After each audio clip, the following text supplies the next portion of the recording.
전 세계를 휩쓸고 있는 코로나19. 사태는 감염병 수준을 넘어 국제 질서까지 뒤흔들고 있습니다.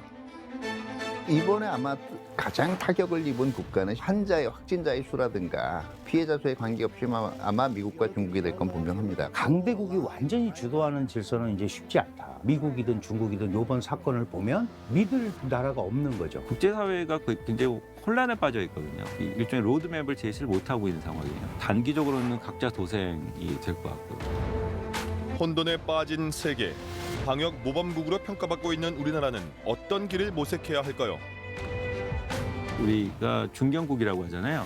그래서 미들 파워라고 하는 국가들의 역할이 조금 더 강화돼야 되지 않을까. 기존의 감염병 확산 단계에서 비교적 모험적인 사례를 보여줬던 국가들이 깃발을 들어야 될 텐니다. 한국이 해야 될 역할도 그중에 하나라고 봅니다. 한국에 대한 기대가 많이 높아진 거죠. 다른 국가들한테 특히 선진국에까지 인상적이었던 것 같습니다. 그러면 이제 우리가 필요한 것들에 대한 지지를 받아내기 위한 노력들 이런 것들이 지속적으로 이어지는 시스템을 만들었죠. 아직 끝나지 않은 코로나19와의 전쟁. 요동치는 국제 질서와 마주하게 된 대한민국. 코로나19 이후 바뀌는 국제 정세 속에 우리나라가 나아갈 방향에 대해 취재했습니다.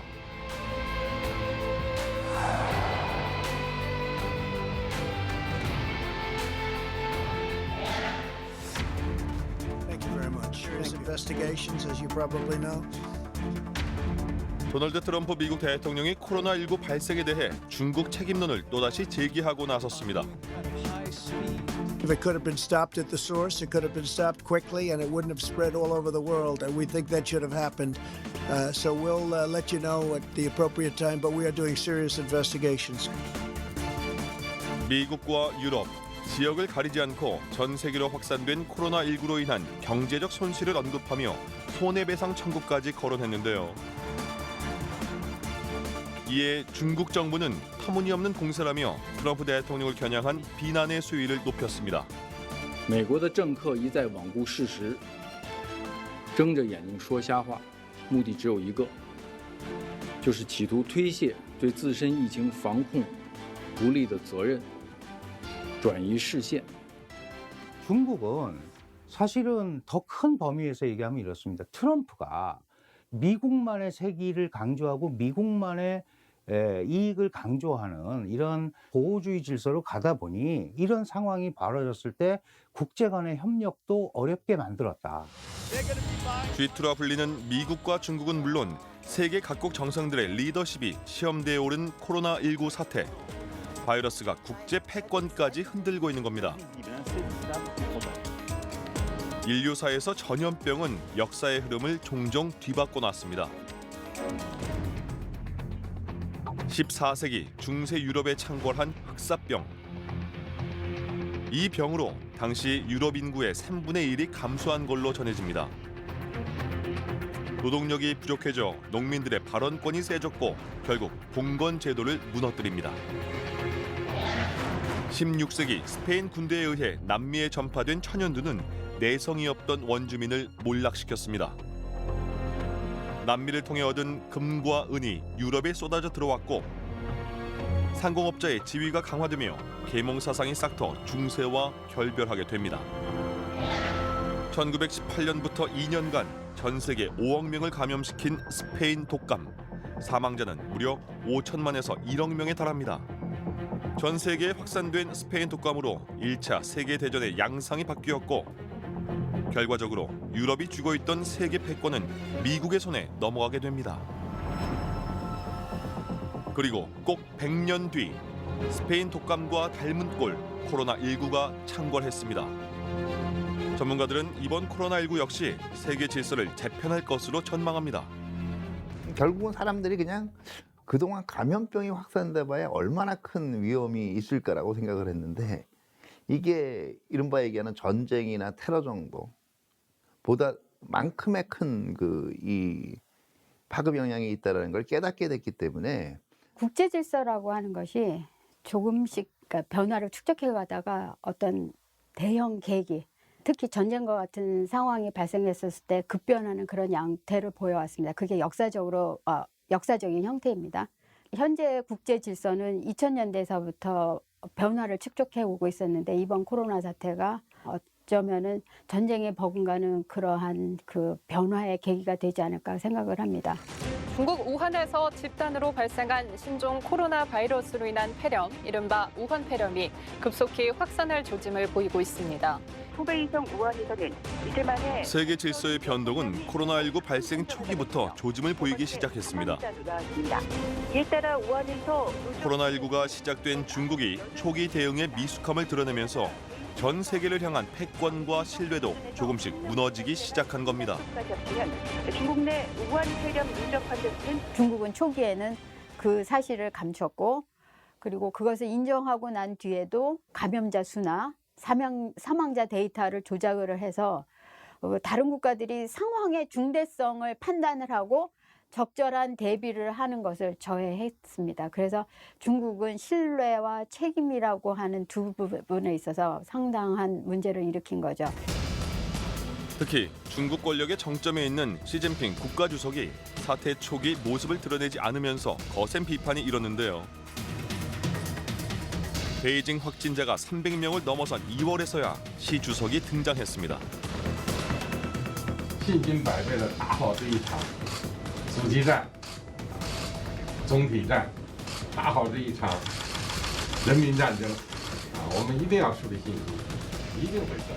사실 초반에 중국이 굉장히 정보 통제를 보인 것들 자체도 미국과 같이 이제 G2가 됐다라고 생각을 하고 있는데 이 감염병 확산이라고 하면 굉장히 낙후됐다는 인상을 주잖아요. 더구나 통제에 실패했다라는 국내 정치적인 인상이 국제적 반응을 통해서 다시 한번 재입력되겠죠. 그걸 방지하기 위해서 취했던 조치들이 오히려 불신하고 공포를 조장을 하게 된 거죠. 그렇다면 또 다른 G2, 미국은 어땠을까요? 트럼프 대통령은 세계보건기구가 코로나19 팬데믹을 선언한 3월 11일 곧장 국가 장벽을 쌓았습니다. 중국인의 미국 입국 금지는 물론 유럽 국가의 미국 여행까지 금지한 건데요. 외국인의 입국을 막아 자국민만 지키겠다는 트럼프 대통령의 조치는 전 세계에 실망을 안겼습니다. 그동안의 세계는 위기 때마다 미국이 리더십을 보여온 것에 너무나 많이 익숙해져 있었던 거죠. 제가 기억하는 게 이런 겁니다. 2004년에 그 인도네시아에서 쓰나미가 일어났었을 때요. 그 인도네시아 한 지역의 국민이 그래요. 미국은 어디 있냐고 이렇게 얘기를 해요. Where is America?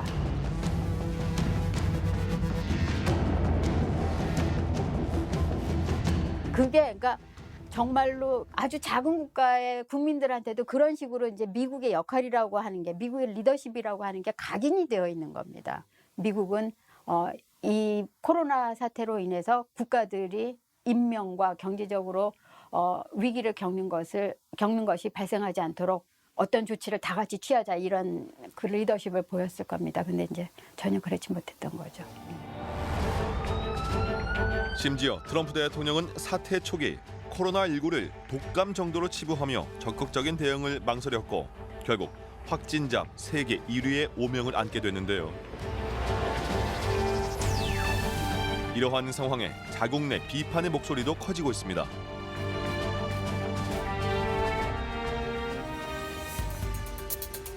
그럼에도 트럼프 대통령은 또다시 비과학적인 발언으로 불신을 키웠습니다.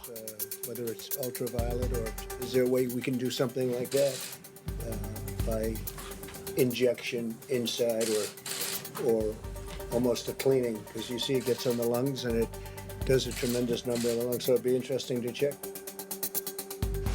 초기 대응 실패를 전 세계에 확인시킨 양국 지도자들의 행보는 거기서 그치지 않았습니다. 코로나19 사태를 두고 미국과 중국이 서로 내탁 공방을 시작한 겁니다. 먼저 도발한 건 시진핑 중국 국가주석. 시 주석은 코로나19 바이러스의 발원지를 밝히라는 지시를 내렸고 여기에 중국 외교부 자오리젠 대변인이 시진핑 주석을 거들었습니다. 자신의 SNS 계정을 통해 미국에 책임을 돌린 겁니다. 작년에 있었던 우한에서 있었던 그 세계 군인 선수권 대회 때 미국이 병균을 데리고 와서 여기에 퍼뜨린 거다라는 게 이제 소위 중국이 얘기하는 미국이 확산시켰다라는 논리고. 이에 미국은 다시 트럼프 대통령이 직접 나서 중국의 주장을 일축했습니다. I didn't appreciate the fact that China was saying that our military gave it to them. Our military did not give it to anybody. 그리고 코로나19를 중국발 바이러스로 못 박았습니다. Because it comes from China. It's not racist at all. No, not at all. It comes from China.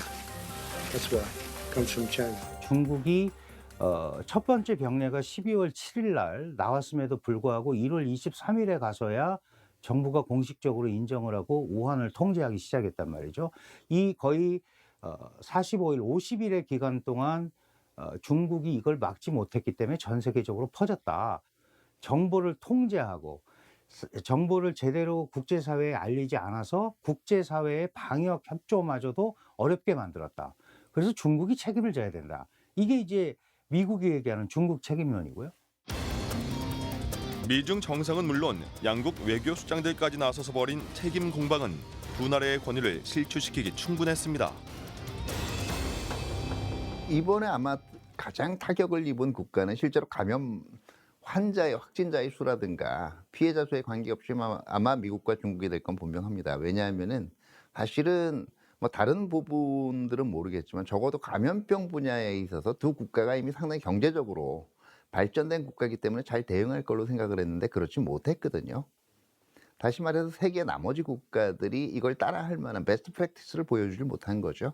믿을 나라가 없는 거죠. 미국이든 중국이든 이번 사건을 보면 이 코로나 바이러스를 처리하는 방식을 보면 지극히 자국 중심적이고 타국을 고려하지 않고 이런 모습들을 많이 보이기 때문에 국제사회의 리더라는 것은 그런 게 아니잖아요.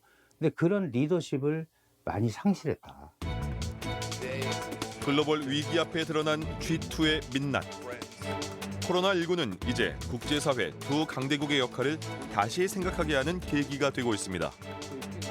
이 국가들이 이번에 이제 서로에 대해서 책임 전가하는 모습들을 보였잖아요. 그러면서 은연중에 상대방 체제에 대한 적대의식이라든가 하는 것도 같이 나타났단 말이에요. 그럼 결과적으로는 이 같이 공존하기 힘들다라는 속내를 보여준 거예요. 이게 아마 미중 간의 전략 경쟁의 격화로 이어질 가능성도 있고요. 미중의 전략적 경쟁 심화는 물론이고 이거를 바라보는 각국의 시각도 상당히 달라질 수 있다. 그렇다면 새로운 어떤 질서에 대한 그 태동 이런 거를 원하는 데도 상당히 있을 수 있다. 이런 점에서 이 국제 관계에 미치는 영향이 코로나 바이러스가 상당히 크다고 봐야죠. 국제 질서의 지각 변동은 유럽 연합도 예외가 아니었습니다. 하나의 유럽을 외쳤던 이들 국가가 코로나19 앞에서 각자 도생의 길을 선택한 겁니다. 유럽 연합의 중심이라고 할 수 있는 독일과 프랑스는 마스크, 장갑 등의 수출을 전격 제한했고 국경 통제에 나섰습니다. 결국 의료 물자 지원을 받지 못한 다른 유럽 국가가 큰 타격을 입으면서 EU의 대응 능력이 시험대에 놓인 겁니다. 유럽연합은 한 10년 전서부터 한 서너 번의 계기를 통해서 단결성의 위협을 받아오고 있었습니다. 그 첫 번째는 2010년의 유로존 위기, 그리고 2015년에 난민 위기, 그리고 2016년에 브렉시트. 이 세 개의 커다란 사건, 그런 다음에 이 코로나, 이 네 가지를 통해서 유럽의 단결성이 예전만은 못하다라고 하는 것을 이제 보여준 거죠. 그리고 이외의 중요한 국가들이 다 지금 엄청난 코로나의 그 영향을 받기 때문에 앞으로 국제 정세에서 주도권을 확보한다. 그러니까 EU라는 하나의 단일체로서 잡을 가능성도 굉장히 낮고 일개 국가로서의 어떤 영향을 끼치는 것도 그렇게 쉽지는 않을 것 같습니다. 도쿄올림픽 개최를 고집하다 초기 대응에 완벽히 실패한 일본도 마찬가지. 올림픽 연기가 결정된 후 긴급 사태를 전국으로 확대했지만 연일 확진자가 폭증하며 아베 총리의 정권 기반마저 흔들리고 있다는 평가가 나오고 있습니다. 医療現場からは悲鳴が上がっています。守れる命も守れなくなる。皆さんに改めてお願いいたします。どうか外出を控えてください。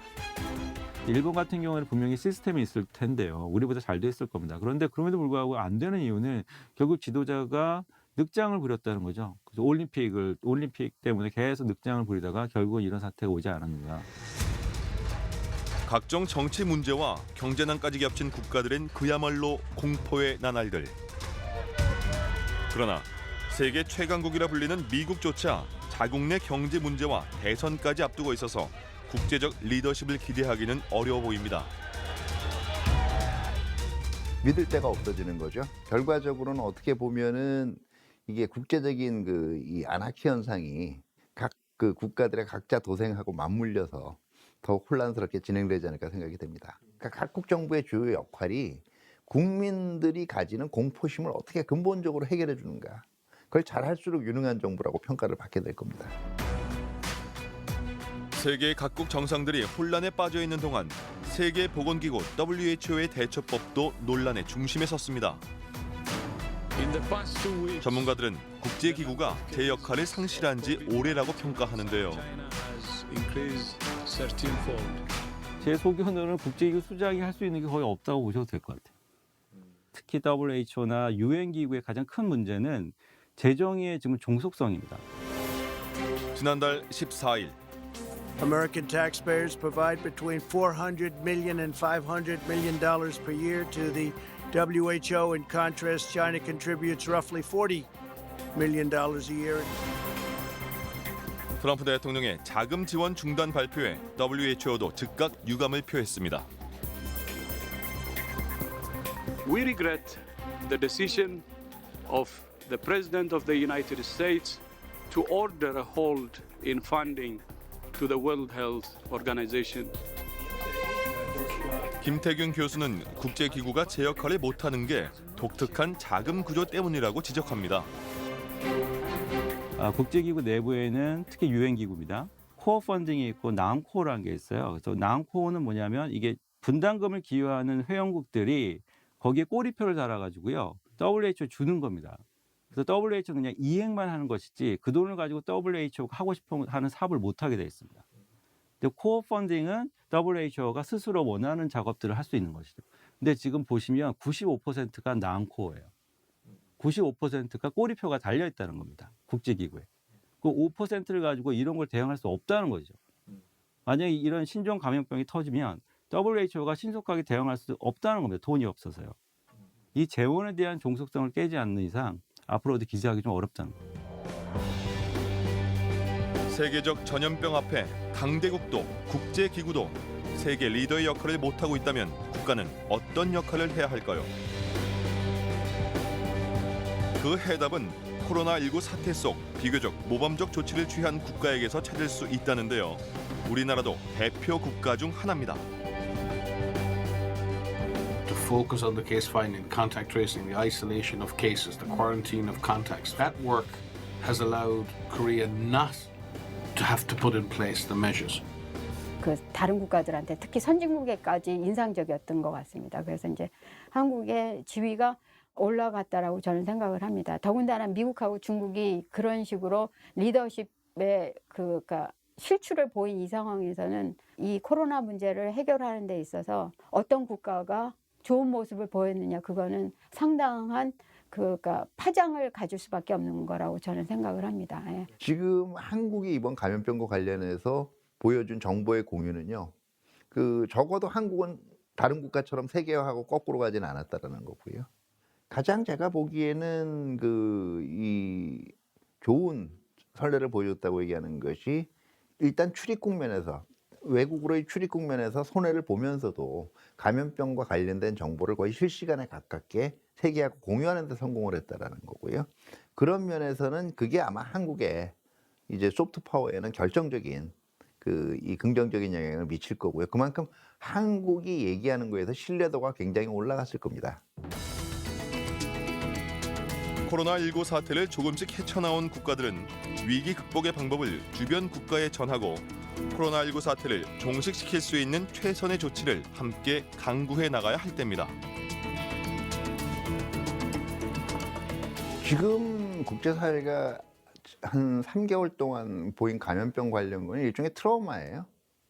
그동안은 물자고 인력이 자연스럽게 퍼져나가고 서로 교환되는 것이 더 국가들의 이익에 도움이 된다라는 신념에 따라서 행동하는데 그게 깨졌단 말이에요. 사람을 자유롭게 받아들이니까 더 위험하더라는 거죠. 근데 결과적으로는 그게 오히려 감염병 이후의 세계에서 그 안전을 확보해서 도움이 된다라는, 그리고 경제를 활성화시키고 사회를 정상화시키는 데는 이제는 그 폐쇄보다는 개방이 답이라는 것들을 이제는 다른 국가들에 대해서 신뢰성을 가진 국가들이 설득해 나가야 돼요. 한국이 해야 될 역할도 그 중에 하나라고 봅니다. 소위 그 중진국, 우리가 중견국이라고 하잖아요. 그래서 미들 파워라고 하는 국가들의 역할이 조금 더 강화돼야 되지 않을까. 국제사회가 굉장히 혼란에 빠져 있거든요. 그래서 어떻게 가야 되는지 아무도 이 일종의 로드맵을 제시를 못하고 있는 상황이에요.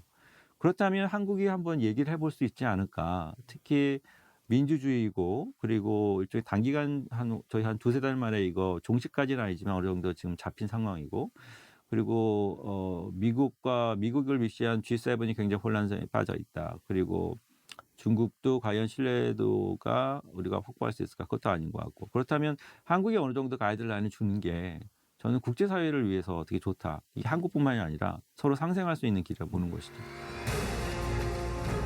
한국으로서는 코로나19 사태로 형성된 국가적 신뢰성을 바탕으로 포스트 코로나 시대 새로운 세계 권력이 재편될 시기, 이를 적절하게 활용해야 한다는 분석입니다. 혼돈이 끝나고 이성을 되찾고 하는 그러면서 그런 것들을 논의하는 과정에 패권과 리더십 문제가 결합이 될 겁니다. 그래서 그런 문제들을 어느 국가가 나서서 주도할 것이냐. 한국이 설정한 국가적 목표에 유리한 국제 질서가 무엇인지를 생각을 해보고, 또 그러한 국제 질서를 수립하는 데 리더 역할을 하는 국가가 이끄는 리더 그룹이 형성될 거라고 저는 생각합니다. 그 리더 그룹에 반드시 들어가야 됩니다. 잘했어 가만히 있으면 아무것도 안 돼요. 한국 잘했대 이러고 끝이에요. 그건 의미가 없는 거지. 이 모멘텀을 살려야지. 그런 방법이 뭐가 있는지 그런 걸 고민을 해야 된다고요. 그러면 이제 우리가 필요한 것들에 대한 어떤 지지를 받아내기 위한 노력들, 뭐 이런 것들이 지속적으로 이어지는 시스템을 만들어야죠. 그러니까 그런 것들에 대한 숙제를 좀 코로나 바이러스 이 방역 체계가 준 게 아닌가.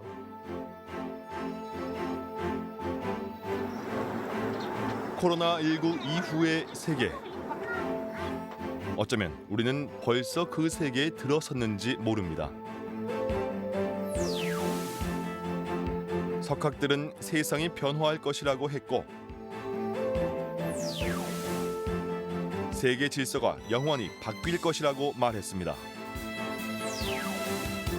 그러나 또 다른 세상에서도 인류는 공동체의 삶을 영위할 것이며 공존을 생각해야 할 것입니다. 코로나19 발발 5개월, 세계가 함께 이 위기의 시대를 이겨내기 위해서는 개방성과 투명성을 바탕으로 연대와 협력을 펼쳐나가야 합니다. 전 세계가 함께 겪게 될 포스트 코로나의 상황을 우리가 다시 개방성, 투명성, 민주성을 기반으로 한 연대와 협력의 힘으로 극복할 수 있다면 세계인에게 큰 용기를 줄 수 있을 것입니다. 경제, 산업, 교육, 보건, 안전 등 많은 분야에서 새로운 세계적 규범과 표준을 만들어낼 수 있을 것입니다. 코로나19 이후의 세계. 그 가운데 대한민국의 역할이 기대되는 이유입니다.